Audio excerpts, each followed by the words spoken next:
Am I the a-hole for telling my parents to not include my stepdaughter in their will? I, 35F, have 2 kids, 17M per F twins, and 1 stepdaughter, SC, 18, who I met when she was 11. The other day, I was at my parents' house going over some estate planning as I'm the executor. While reviewing, I saw my folks had split their assets to be half for my 2 siblings and I and the other half for their grandkids, all to be distributed evenly. My stepdaughter was included. When I asked them about this, they said they wanted to be fair. Their estate isn't super large, but the sum would be substantial, think new car. I told my parents that while generous of them, I didn't think it would be necessary and would be better to split between their 5 grandkids. When we got home, my husband said he overheard what I said and that I was being an AH for alienating his daughter. I told him my reasoning was because she is the only child/grandchild/niece on both her parents' sides and that she would be set. Her grandparents own multiple properties, her uncles are fairly well off and live in a HCOL area, and well, she's the only kid and it's not looking like, at least in his side, that she'll have any cousins. Plus, their collective net worth is substantially more than my side. I also asked him if his parents included my kids in their estate, but he refused to answer. Still, he said I was being an AH and accused me of not caring about her future. I think I was doing the right thing by looking out for my kids and their cousins. AITA OP clarified some things in the original post. 1. I didn't argue with or pressure my parents to make a change. I simply mentioned that I don't feel it was necessary for her to receive a monetary amount. 2. My mom plans on giving her a set of family heirloom jewelry that is her birthstone. I think this is quite thoughtful. I'm not a big jewelry person and she has other sets for the other girls in the family, so I feel this is okay. 3. My parents have seen her about 3-5x a year since I met her. 4. My nephews and my kids do not have active relationships with their biological father sides.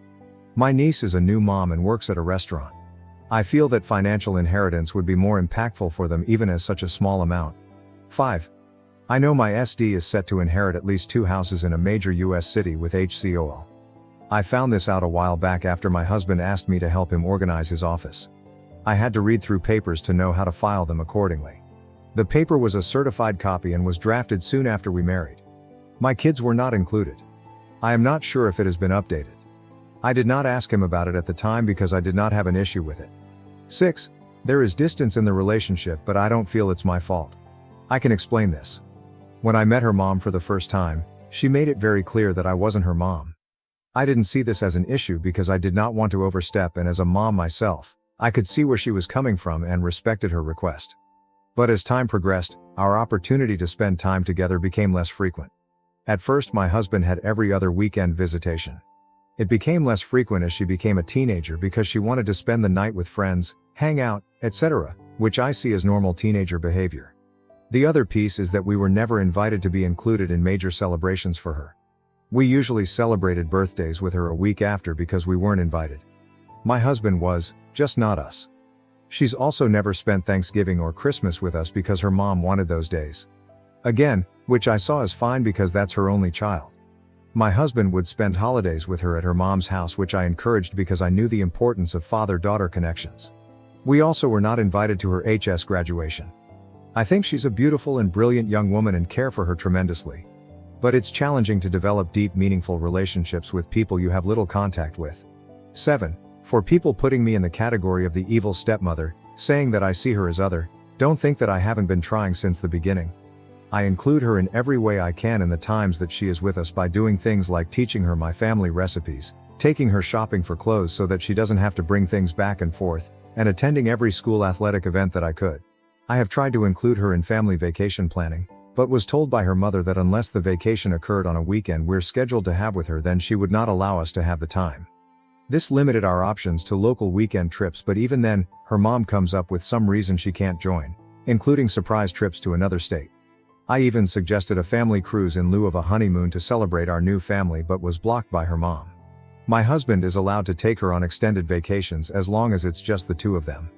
I have tried to be flexible in accommodations around holidays by postponing things like Christmas morning so that she can be included. This created frustration in my kids because they felt like they shouldn't have to put their lives aside to accommodate for her. One year when the holiday occurred on one of our planned weekends, I came up with the suggestion of celebrating Christmas on Christmas Eve so we could do the full family thing. My kids weren't thrilled, but they understood. In the end, we didn't end up spending any time with her, as her mom told us that she planned on having a dinner party on Christmas Eve and needed my stepdaughter to help her prepare. When the time came for college applications, I was ecstatic to be asked by my stepdaughter to help her with the applications, but soon after was told that her mom hired a professional to help her get into her top choice schools and I was no longer needed. I have tried to have a bond with her with the little time that I have. I have consistently brought up to my husband that I feel like we needed more time with her to help build our relationship, at the very least by him maintaining his every other weekend schedule. He has told me that ultimately her mom is her mom and she determines her schedule and how she spends her time. He has also expressed that he fears that if he undermines her mom, then he might lose the time and relationship that he does have with her, and I do not want to be the reason for any sort of break in their relationship. His time relationship with her hasn't changed, so maybe he doesn't see the need for me, my kids, to be involved. But if he doesn't advocate for us, then what am I supposed to do? Update 1: I haven't had the opportunity to have a discussion with my husband about all of this, as I was waiting to speak with my therapist to get advice on the best way to approach the conversation. However, I did receive a phone call this morning from my father-in-law, who I see as an absolute angel of a man. Apparently, my husband told his mom about our argument and my mother-in-law went off, and this is how my father-in-law found out about it. Phil asked me what my side of the story was, and I very emotionally told him everything as I listed in the OP. I told him it was not my intention to alienate SD in any way and that this whole thing has created a nightmare. After deep breath and slight pause, my Phil said that I did the right thing. A few years ago, my Phil suffered a series of strokes. He said that this prompted him to want to reevaluate the estate to make sure that everything was in order. He is quite old, close to 90, and has a lot of underlying health issues.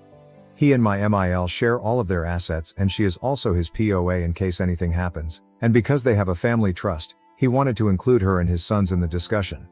He told me that he brought up that he wanted to include my children in the family trust.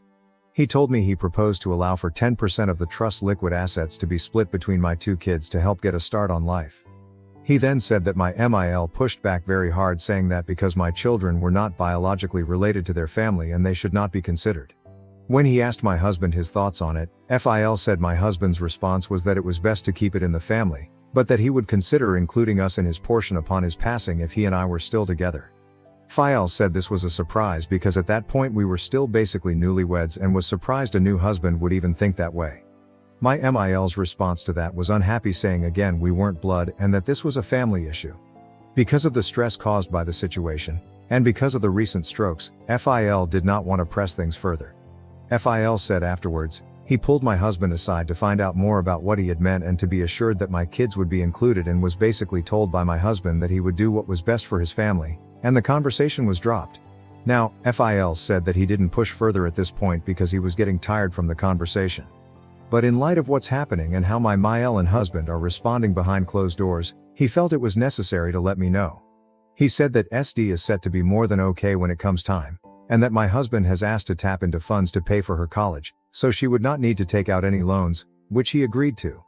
He said he asked my husband if he would do the same for my kids, and that my husband's response was that he would ask when the time came, as my kids did not yet know what was going to happen regarding college admissions. Phil asked me if my husband and I had this conversation. I told him that my husband and I discussions about my kids' school was that they would need to take out loans, finish college, and then we would help pay off half of the loans together once they graduated.